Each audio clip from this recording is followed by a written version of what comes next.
It may sound a little strange to hear our leaders connecting climate change to terrorism. If you look at world history, whenever people are desperate, when people start lacking food, when people are not able to make a living or take care of their families, that's when ideologies arise that are dangerous. Especially as Fox News is laughing at the threat. The idea that the terrorists struck Paris in order to prevent or have anything to do with climate change is really so out there that you've got to ask yourself, what planet is the president living on? It's got nothing to do with climate change. But the link between climate change and terrorism is very real. Global warming is fueling massive droughts that lead to conflicts over food and water resources and amplify regional tensions to the point of violence. Vulnerable regions, such as coastal areas at risk from sea level rise, could produce a new set of refugees.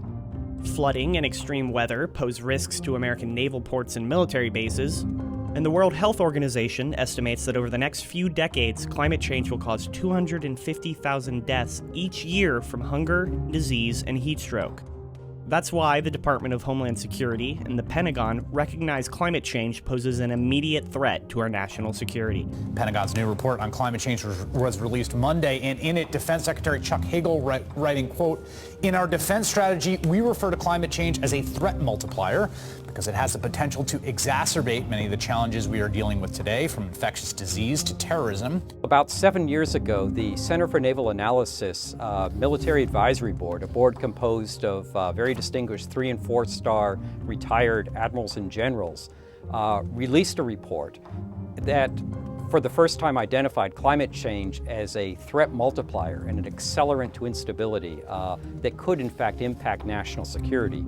A recent study found that climate change was likely responsible for the worst drought ever recorded in Syria, which in turn helped spark the Syrian civil war and the rise of ISIS. Climate change led to crop failures, sending 1.5 million people migrating from farms to cities. Climate change pushed up food prices, aggravated poverty, and helped hasten the revolt against Syrian President Bashar al-Assad.